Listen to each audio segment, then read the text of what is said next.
The world is suffering its worst humanitarian crisis since the Second World War. Armed conflicts, extended natural disasters, human exploitation, and waves of refugees. That is why the United Nations have called a World Humanitarian Summit for the first time. The stakes are high. To discuss all this, Euronews is joined in the studio by the person in charge of all these issues for the European Union, Commissioner Christos Stylianides. Commissioner, welcome to the global conversation. Thanks for inviting me. So what is at stake in this summit? There are a lot of open fronts.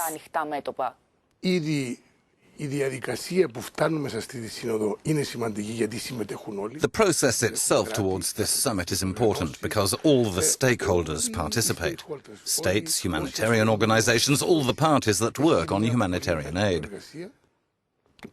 A very good preparation has been done, and we'll have to reach a strong outcome with a strong message so that the humanitarian community is able to take this and go ahead to address the huge challenges, which are unfortunately the worst in terms of needs since the Second World War.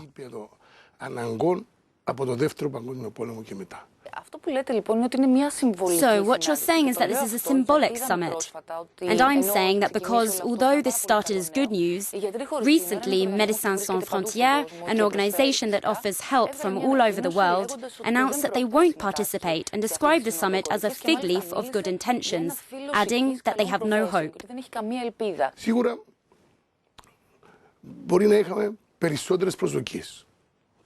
We might have had more expectations, for sure. And I'm telling you that as the European Union, and me as a commissioner personally, I would like a concrete political declaration. I would like a politically binding statement. But I think there's still space for us to get important political commitments concerning very important issues. For example, I strongly believe that we can have commitments concerning international humanitarian law, especially with the protection of the humanitarian workers on the ground. And this is linked to Médecins Sans Frontières. We know that they've been terribly targeted. Their hospitals, nursing facilities, doctors and staff have been hit. And secondly is the big issue of humanitarian aid funding. Focusing on Europe and the refugee crisis, is it a humanitarian plan for you to give billions of euros to other countries, which of course you praise for their attitude, such as Turkey, Lebanon and Jordan, who host millions of refugees, and what you do is to give money, especially to Turkey, in order to keep them away from you? The financial aid and cooperation with Turkey is very important. Turkey remains the biggest player in this refugee crisis's management, but it's not a matter of exchange. The fact is that it's necessary to help a country which has this huge need in order to be able to manage the crisis. The same concerns Lebanon and Jordan. I've visited Lebanon and Jordan many times, and I think we owe them not only Europe, but the international community. And that's why I always insist on that, because this is not a regional crisis. It's not a European crisis. It's a global crisis, and that's why we need to give a global answer. Recently, Human Rights Watch said that Turkish patrols shot refugees at the border between Syria and Turkey, including children and women.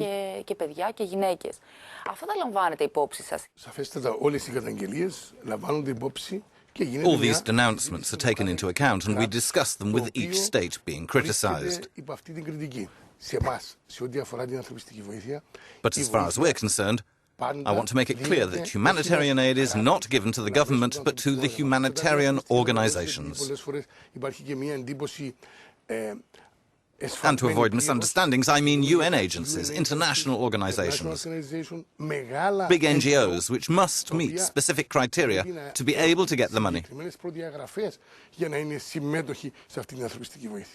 Let's speak about another crisis, which is not as well known to the public as Syria, and I mean Yemen. The UN Special Envoy for Humanitarian Aid said that 14 million people lack access to sufficient food, and among them 7 million people face security issues. Have you been there? Do you have access?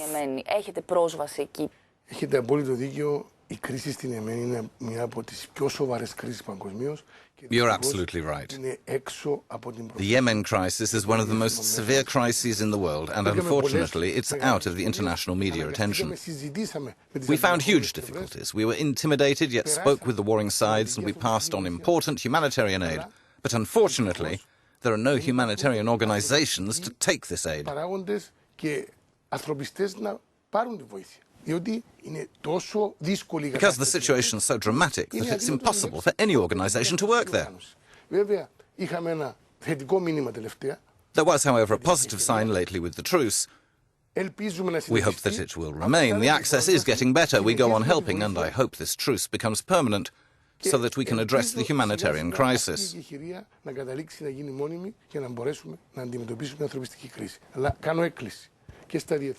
But I make an appeal to the international media. Don't allow Yemen to become a forgotten crisis. I had some experience of this. This is my last question. You've been in many crisis zones. Is there any experience you had that touched you emotionally or made you willing to do more for a specific region or field?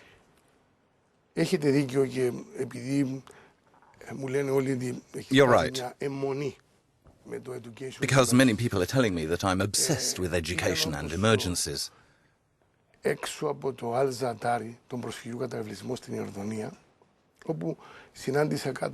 was indeed outside Al-Zatari refugee camp in Jordan, where I met a Syrian family under very tough conditions.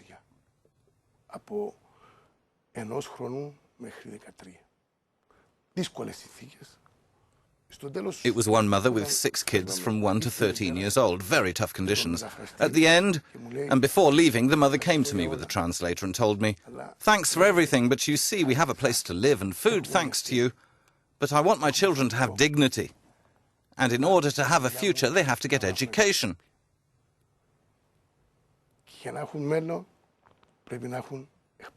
And she was completely right. It's unthinkable to see, especially in these times, all this aid not having education as a base.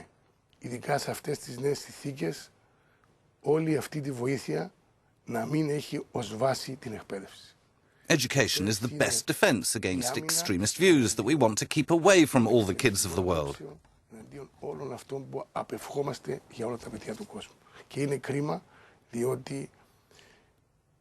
And it's a pity that such large populations of kids don't go to school. So we insist on the whole package of humanitarian aid. But I think we have to focus on education.